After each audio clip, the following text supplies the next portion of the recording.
If you're struggling while leveling Harlowe, where this build feels straight up illegal, with the Chroma Accelerator, it is hippity hoppity, gather all the mobs around and then bim bam boom, they're all fucking gone. What's good, everyone? It's Vert here, and originally I started at Harlowe with the intention to CC the world. But shortly into leveling, I got hooked onto just the pure raw power of destruction. It's all about pulling as many enemies as you can and then deleting them with a single blast. Now, if you want to feel like Kairos is your personal playground, this might be the build for you. As always, if all you came here for is the final build, then here it is on screen right now. Enjoy, see you in the next one, and don't forget to sub on your way out. Oh, but for the rest of you magnificent MVPs, thank you for sticking around and let's get right into it. Now, what is it that we're trying to do here? We're going to try to make our unstable energy pocket to be as OP as it can be. That pocket itself is an action skill, is a skill damage, is an elemental damage, is a status damage. So anything buffing that directly will buff the damage. And of course, things like crit, damage taken, those all apply as multiplicative as it always would. So let's talk about the augment and the capstone. Now my capstone is demon core because that one is going to shoot out some darts that will make some applications much easier. We'll get to that in a second. But for the augment, I really only see two options. One is the special purpose magnets, which is very good for bigger boom. But what I'm using right now is field research because the entangled killing of enemies refunding action skill cooldown just leads to a nicer gameplay loop. I find it that sometimes balls can miss, enemies can run out, enemies can teleport, and then you're just stuck with a 40-second cooldown with holding your dick in your hand. And that's not a very good feeling. So this one just feels a little nicer to do, right? For me. However, special purpose magnets does a lot of damage. I just wanted to make sure that I note that.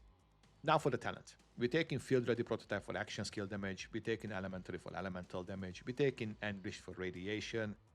2 points into great red dot so that we can move on. And then we take things like mechanical brilliance. Now, the way that works is that we shoot our ball out, it starts flying, and because it's demon core, it's going to shoot out little radiation darts. Each of those darts apply one stack of the debuff. So before we explode the pocket, we're going to have the 50% extra damage increase from mechanical brilliance, which is muy bien. Of course, we're going to take things like practical applications for increased skill damage, and then we're going to get down to demon core itself. Extra radiation damage from poison sun, then chain reactor, so we do even more damage to them. 2 points into fissile launcher because we have to, and then I'm picking up both wasted and dirty bomb because those are just the nice little mop-up tools in case things don't go as planned. Now, the one thing that I'm also playing around with, break the ice, and that one converts the big boom itself into cryo damage, right? Because there are really only two different things of it. While it passes through, it does cryo damage, and then it explodes into radiation. Doing cryo damage makes you more effective against armor, so that's why I'm mainly trying it. You don't need to worry about the calculation of the damage. So anything, things like enriched, things like poison sun, they all calculate before you shoot the ball, and then the ball gets converted into cryo, so they don't get lost. They all count, so that's all good. And then the remainder of the 11 points, we're going to go over to seize the day. And the reason why we're going to do that is because, first of all, make extraordinary is going to give us crit chance with it. It is a skill, so that one is directly very, very beneficial. And 5 points into periodic table flip with elemental damage and cryo effectiveness and all the kind of things. That is just good. And then I'm picking up the last point into ripple effect. And the reason why I do this is because that means that I can guarantee control the triggering of field research. Because the way that ripple effects work is it doesn't matter how far the enemies are, they're going to jump over to the other one with the entanglement. So that one becomes a super easy, controllable reduction of the action skill cooldown on tap, which is just very beneficial. Now, a couple of things that I wanted to talk about with regards to the itemization. So the first thing is that the atomic driver doesn't actually help at all. So the way that it works, right? It because of the amp, it's a bit misleading. So it drains all your health and then amps Chroma Accelerator, but the only thing that it amps is that it can steal lifesteal. So it reduces the cooldown and it gives you lifesteal, but the damage is reduced. So I much prefer using something like a canny controller, where you get gun damage, action skill damage, because those will directly buff everything that we do. And the reason why gun damage is going to buff is because in the specialization we can convert 50% that over to action skill damage. So in reality, this gives us like over 50% of action skill damage. So that one is just simply better. Now, obviously, Go GFC is really good. That one is going to give us action skill damage and we can get even more cooldown. But you don't need to worry about things like AMP because unfortunately, AMP doesn't work for this build. Or actually, it's not unfortunately. Fuck all those builds. They're so boring, right? So don't worry about using AMP, right? It only applies for guns. Simple as that.